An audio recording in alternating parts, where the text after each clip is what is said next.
Welcome, friends. Today we'll be talking about a few different topics. The fear of wasting art supplies, of making bad art, about scarcity mindsets, about the impermanence of life and time passing, and about making art for yourself.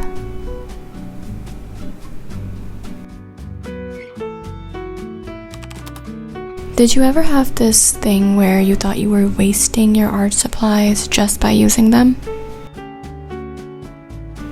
Because growing up, I had that.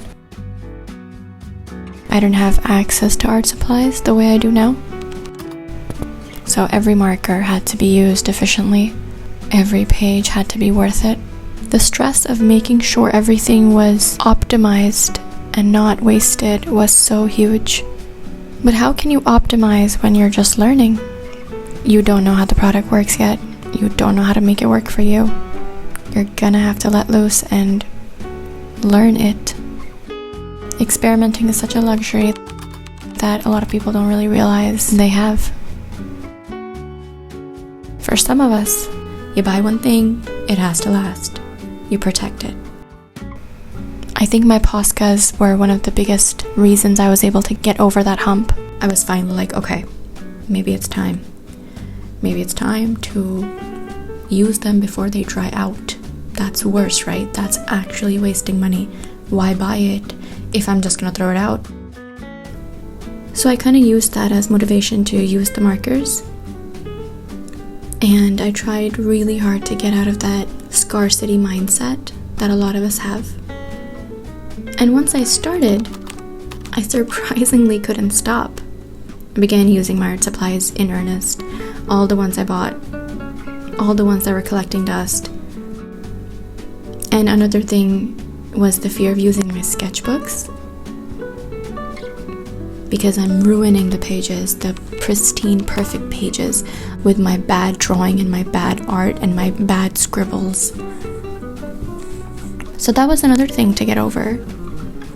But it wasn't easy because sketchbooks are really expensive.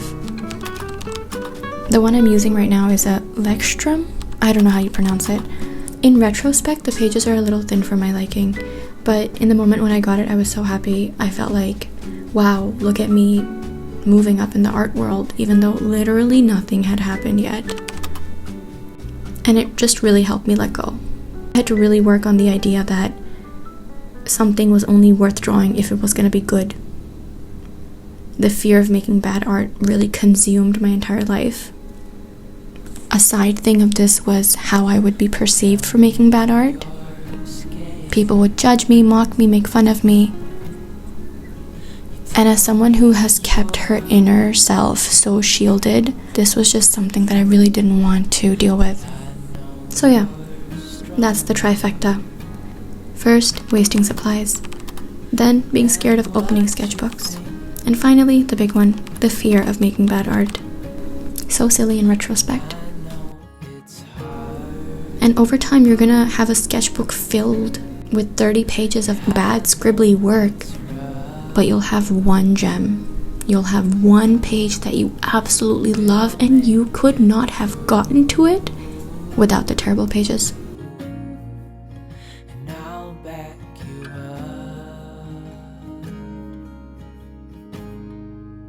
Wherever you're going, I'm going too. I'll follow you through the black and the blue. Whatever the mountain, we'll climb to the next. Honey, I'm with you through life and to death.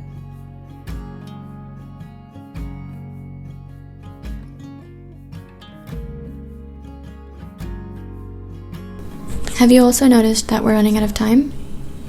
I know that sounds super dramatic and pessimistic and like, are you okay? I'm not okay. I'm sure you're not okay either. Like, I hope you're okay, but the general consensus of the world currently is that we are not okay. But I don't even mean it like that. Like, We are running out of time is something that I realized after Dad died. Don't take anything for granted, not even the next day. And we're running out of time. There's so many things that I'm unearthing from within this ache that's always present in my heart. And this month's flavor is don't take anything for granted, and we're running out of time. It's on a constant loop. We're running out of time. We're actually running out of time. Nothing is guaranteed. Nothing is given. We are running out of time. Not in an anxious way, I promise. In a move your butt, do not think you have tomorrow. Because I don't do so many things because I think I have tomorrow. I think I can do this tomorrow, or I think I can do this later. What if you don't have later? Do it now. I know it sounds like I'm spiraling. I'm not. Kind of like I'm spiraling in a good way. This is the take life by the balls and do whatever you can with it. Forget what anybody's gonna think or judge you or whatever. Just do it. It's like the most unhinged kind of positivity that at its core is the fear of having regrets on your deathbed. But like in a happy way. Like, I don't want regrets. I don't want to look around me and see my family surrounding me and think, oh God, I had so many things left to do. So many people I had to say I love you to. So many sunsets I haven't yet seen. Or whatever it is that's important to you. I'm just noticing how fragile everything is. Nothing is promised. So do the things that you need to do. Do them before you run out of time.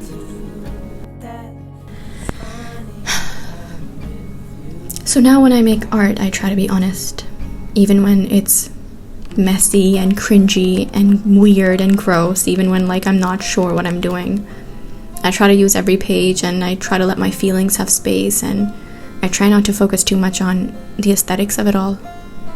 This time I am pretty sure.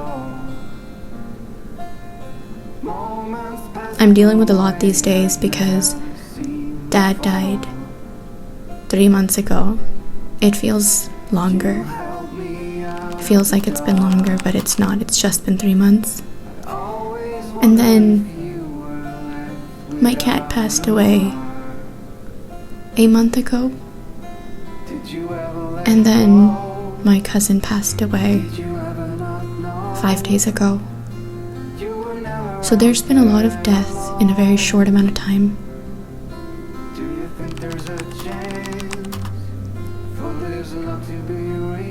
I like to record those thoughts in my sketchbook. I think it adds a layer of authenticity, and the ability to go back and read where I was at a certain point in time really helps me.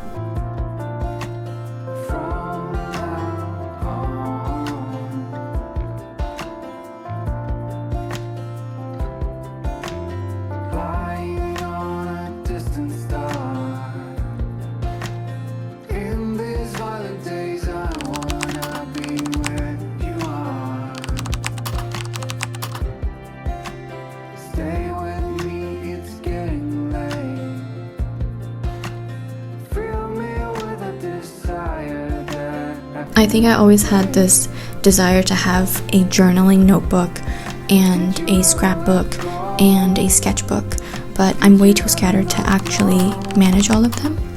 So I think this is a nice middle ground. It's like a collage of wherever I am mentally. Maybe things that I'm too afraid to say out loud or share with the people around me because I'd be mocked for it. So they just live in my sketchbook, and that feels like enough.